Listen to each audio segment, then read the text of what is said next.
Timeless ito mga babes, no? Pero sa tingin ko marami-rami rito yung hindi pa to nangyayari, pero just take only what resonates right here, no? And for some reason, nakita ko na ng image sa aking mind, no? Alam mo yung limborak? Yung limborak, di ba? Yung ano ka, magbe-bend ka, no, ng body mo para makalusot ka dun sa parang mahabang stick, no? So, I do see, no, na parang meron ditong somewhat challenging coming your way in the future na kung saan kailangan mo rito mag-bend. No? Parang ito yung something here na challenging for you. So, let's see what is that. Thank you, angels and spirit guides, Archangel Michael, for being present in this reading.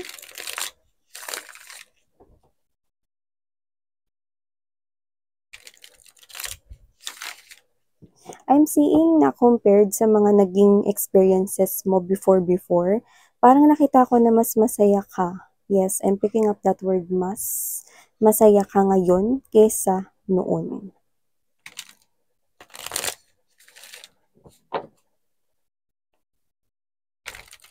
If you think that is you, then you might want to continue listening.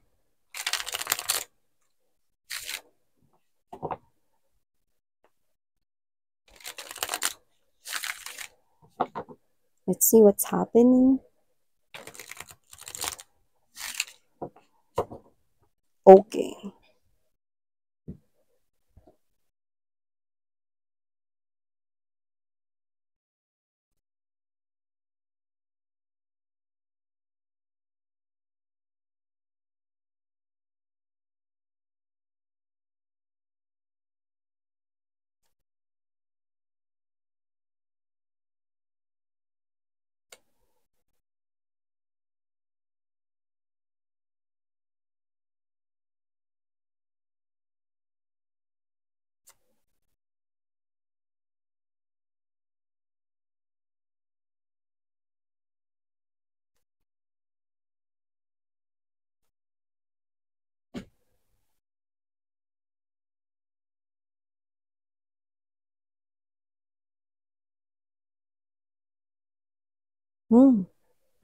Okay.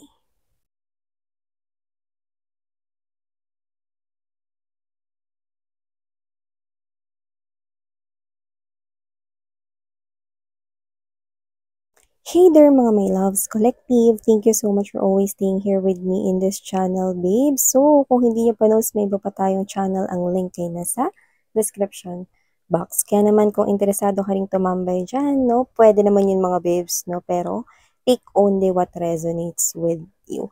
And, hi and hello sa mga new subscribers, ako po si Yan, welcome. At sa mga returning subscribers, mga viewers kong pabalik-balik, thank you at maraming salamat sa inyong walang hanggang suporta at pagmamahal. So, yun no, wala tayo ditong gender, babae, lalaki, LGBT, lahat kayo welcome. Pwede nyo rin po i-flip yung roles if you want. Of course, this is general reading. At syempre, at the end of the day po, lagi po kayong may free will. Malaya po kayong gamitin yan. Syempre naman, anytime, anywhere. So, here. It looks like the person that once broke your heart is muli mong makikita. And I think sa isang birthday party, isang celebration, might be sa isang kasalan dito. And this is something here na parang malalagay ka sa isang sitwasyon na parang medyo awkward or hindi komportableng sitwasyon kapag ka nangyari ito. With the Three of Cups energy, Four of Coins energy, and there's the Six of Cups, it's a strong energy here of your past lover or your ex-person over here. So kung sino man yung makaka-resonate dito, I think you will be seeing here someone who broke your heart. Yan. Even though it's already long time ago na nangyari na or nangyari na tapos na to, no? Tahimik na yung buhay mo, no? Pero yun nga, may mga tao pa rin na na-involve sa inyong dalawa na posibleng nagiging bridge or nagiging connected pa rin sa inyong dalawa kahit na nag-end na ang inyong connection or relationship. No? Kumbaga, nagkaroon din kayo ng mga friends dahil sa kanya, no? Na posibleng kakilala niya pa rin ngayon, no? At friends niya pa rin, ganun din siya. So, nakikita ko dito, no, na muli kayo magkikita nitong person na to, no? Pero kasi ikaw, nakita ko rito na as much as possible, you do not want to talk about your past. And kung sakali naman na may ma-encounter ka rito, lalo na pag siya sa past is parang sinasabi mo na wag na lang pansinin, deadmahin na lang, no? And nakikita ko rito na parang manahimik na lang. Yun yung sinasabi mo dito, no? But this person over here with this 9 of Wands energy and there's that sun, in this particular situation na magkakasama kayo, ewan ko kung yan ba yung outing ng barkada? Or baka yan ba ay company outing dahil bigla mo siya rito naging katrabaho dahil baka bagong hire ka sa company nila or siya yung bagong hire sa company ninyo? Or baka kayo ito na magkikita ulit kasi may negosyo ka na maaaring isa siya sa maging customer or buyer ninyo, no? Or client, I mean, no? So, nakikita ko dito mga babes, no, na posibleng magkaroon kayo na encounter, posibleng sa celebration, baka birthday yan, kasalan, no? Or sa shop ninyo, kung may business man kayo dito, or baka sa workplace ninyo. So, kung saan man yan, nakikita ko, no, na marami-rami sa inyo, ang makikita nyo ulit itong person na to. Wala siyang sasabihin, pero yung mga mata niya, ang daming sinasabi. Yan. So, this person right here, no, is nakikita ko nitong tititig ng matagal sa'yo. Titingin-tingin, susulyap-sulyap sa'yo. And for some reason, nakita ko rito ng involvement ng ibang energies, no. Like, let's say, parehas ninyong common friends. Kasi ganito eh, nung naghiwalay kasi kayo, lumalabas dito, na nung naghiwalay kayo, naging parang hindi naman sa hati-hati, pero may mga friends kayo or may mga tao rito na okay na naghiwalay kayo, no, parang it's for the best daw. No, may mga friends kayo rito na okay na naghiwalay kayo, no? May mga friends rin naman kayo rito na parang okay lang din kung magkakabalikan kayo, no? Or parang mas okay sa kanila kung kayo. So in short, pwedeng 50-50 ito with your friends or with other people. Baka may mga pinsan kayong boto pa rin sa kanya rito, no? Pero may mga kamag-anak rin kayo or family members na ayaw na with this person. May ganun, no? Halo-halo, mekos-mekos ito.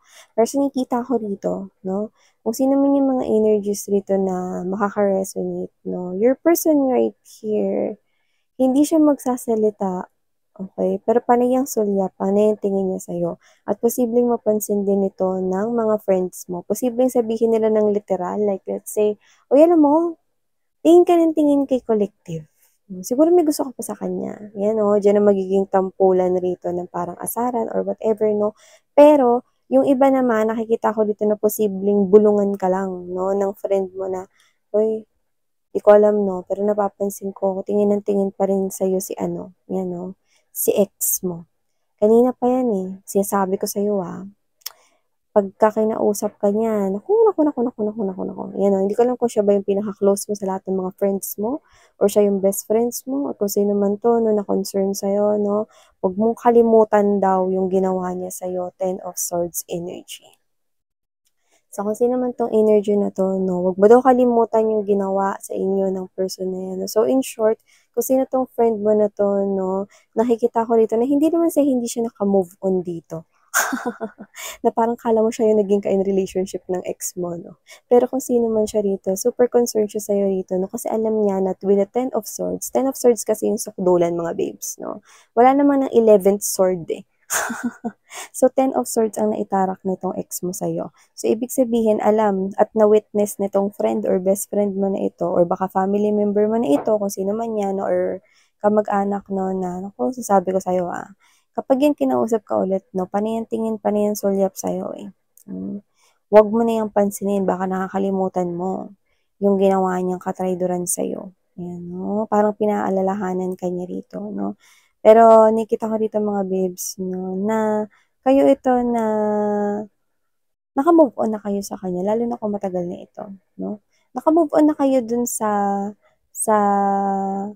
sitwasyon na okay na, nabawasan yung love ko sa kanya, feeling ko nga nawawala na yung pagtingin ko sa kanya, okay na ako kahit hindi na maging kami. Parang ganun yung energy mo kung para sa'yo to. no? So, nakita ko naman dito, no, na parang ikaw 'to na bakit nga siya tingin ng tingin, ba't nga siya sulyap ng sulyap, no?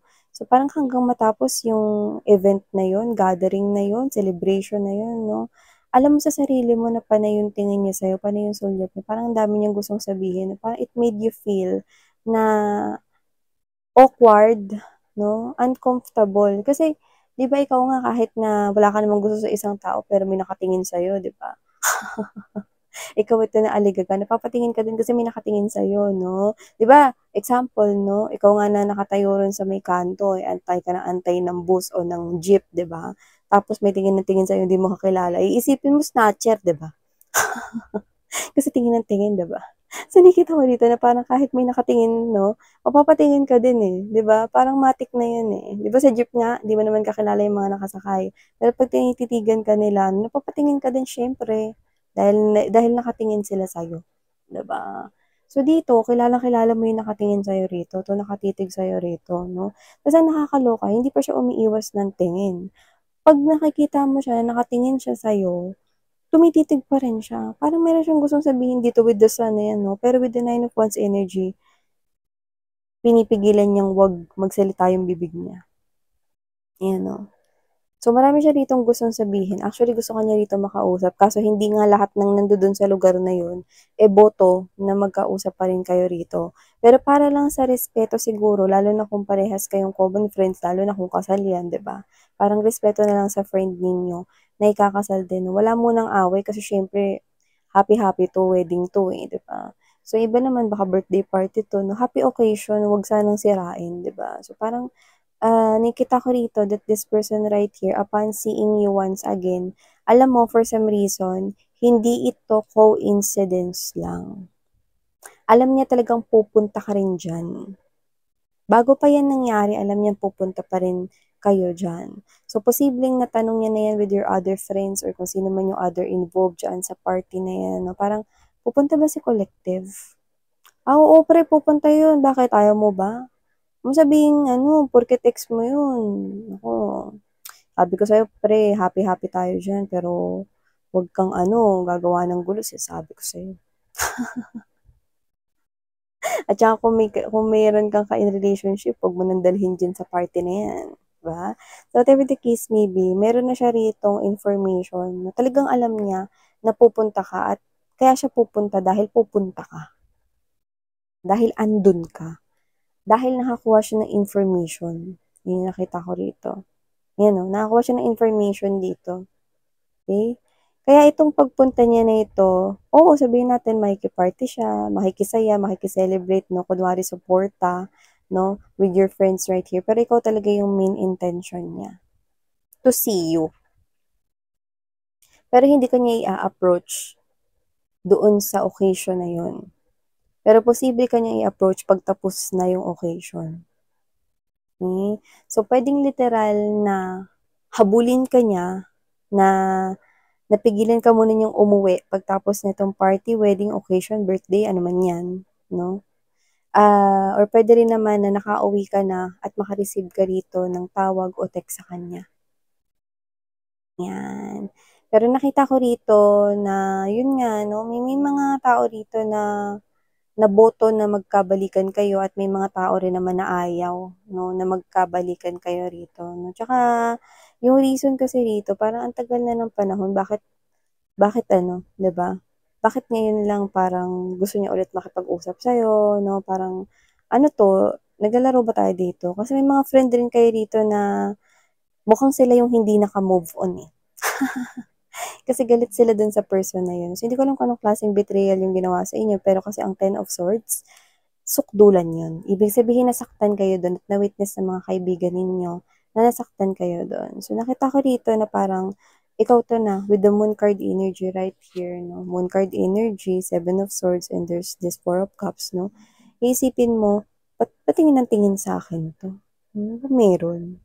Ayan, tapos parang ikaw 'to na tatanungin mo yung katabi mo, "Tignan mo nga yung fez ko be, may dumi ba ako? Baka may uling ako kasi nag-ihaw ng barbecue dito sa kasal." Baka may uling ako sa fez, 'yan 'no. So, whatever the case may be, ikaw 'to na, na-o-awkward ka 'no. uncomfortable ka kasi tingin siya ng tingin sa'yo tapos hindi lang siya basta iba, ex mo siya, 'di ba? Parang sa lahat ng ex mo, ito yung nakagawa sa inyo ng hindi maganda 'no, this person broke your heart pero ba't siya ganyan makatingin? Parang ang dami niyang gustong sabihin na hindi mawarian 'no, at totoo nga. Kasi kokontakin ka niya rito 'no, kung sakaling kontakin ka niya rito after ng okasyon na ito 'no, posible 'yan, malakas ang chance niyan 'no. Yung iba naman puwedeng puntahan talaga kayo, lapitan kayo, pero after na ng okasyon na 'yan or party, 'yan. So, nakikita ko kayo dito na, kayo 'to na naka-move on na, kayo 'to na matagal na rin kasi nangyari yun, miss 'yan. Parang hinilom na lang din ako ng panahon, natanggap ko na kung hindi kami talaga, eh. Tsaka hindi ko matatatwa sa isip ko na nagawa niya sa'kin yung bagay na yun, ano. At kung muli siyang makikipag-usap sa'kin siguro baka pakinggan ko na lang bilang respeto. Pero tingin ko hindi na talaga maibabalik sa kung paano ito dati, bago pa kami nasira, 'yan. So nakikita ko rito na ito advice coming from the universe 'no, with the Two of Wands energy, Strength card, and the Eight of Cups 'no. Whether you will go back with this person here or you're gonna entertain him or her, kung makikipag-usap ka man sa kanya muli at kung mangyayari man na magkabalikan kayo, spirits are saying that history will repeat itself. Hindi malabong ulitin niya yung nag-cause ng major heartbreak sa inyo. Ten of Swords energy. Thing here is that, are you ready na dumaan ulit sa ganong klase ng cycle? Or can you handle it now?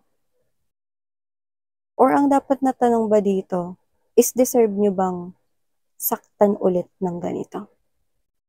Yan. Sabi ko nga sa inyo, you always have your free will.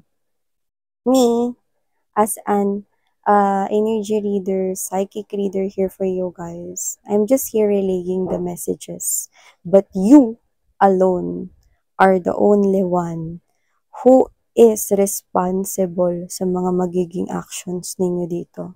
I'm just saying, because that is what the universe right here is trying to tell you, that the history will repeat itself once again if you will get involved with this past person of yours. Okay?